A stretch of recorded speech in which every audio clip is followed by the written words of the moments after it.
Assalamu alaikum. In one hand, I have history. In the other, I have a story. Which one do you think a child will run to?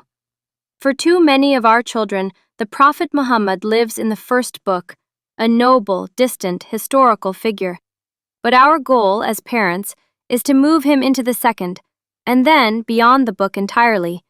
Our goal is to make him their best friend, their hero, and their most beloved. Love for the Prophet is the heartbeat of faith.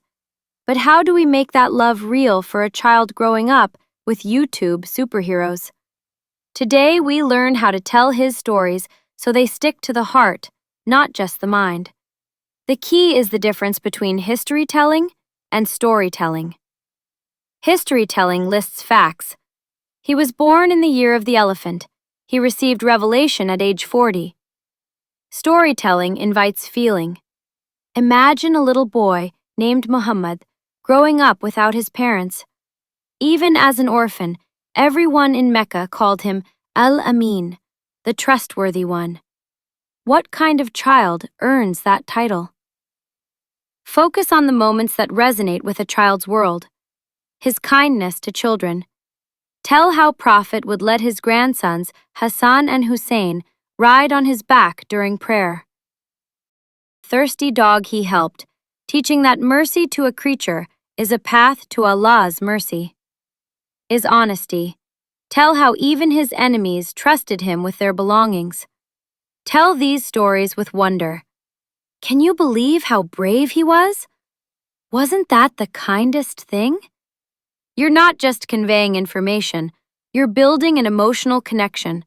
Once the stories are in their hearts, we make Prophet Muhammad a living guide. We use the "what would a person do" method. This isn't a guilt trip, it's a problem-solving tool. Say your child is upset because a friend took their toy without asking. Old way. Don't be angry, that's not nice. What would a person do way. This is tough. What do you think the Prophet would do? Remember when the woman threw trash on him every day? When she got sick, he went to check on her. He returned harm with goodness. What's a way we could do that here?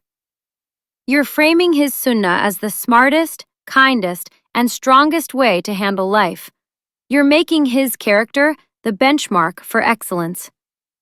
Your action this week is to host a Prophetic Character Day. This is not Maulid. This is a focused, fun family immersion. 1. One trait. Choose one of his sublime characteristics. Honesty, Siddiq, or patience, Sabr, or generosity. 2. Story time. Read or tell one engaging story that embodies it. For honesty, play a truth-telling game. For generosity, bake cookies for the neighbors. 4. Discussion. At dinner, ask, how did practicing that trait today make you feel? Why do you think it made the Prophet so great? This creates a lived, sensory memory attached to his sunnah.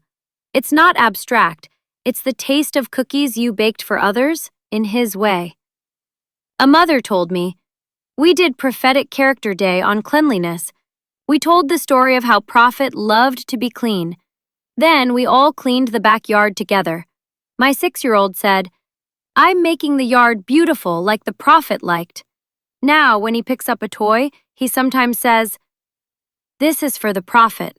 He made that connection himself. So, to anchor our third point on the compass. 1. L stories, not just history. Build an emotional bond through moments of kindness, bravery, and mercy. 2. Pray what would a person do method. Make his sunnah the go-to guide for everyday challenges. 3. Host Prophetic Character Day. Bring one of his traits to life through story, action, and reflection. When love for the Prophet is rooted in admiration for his character, it becomes unshakable.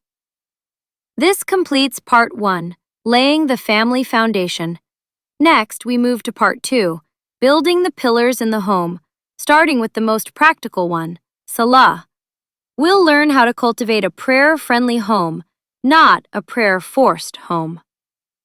If you try a prophetic character day, tell us which trait you chose in the comments. Subscribe so you don't miss the next phase of our journey. May Allah fill your children's hearts with love for His messenger. You can support my work by supporting me on Patreon and checking out links to my books and art store in the video description. Jazak Allah khairan.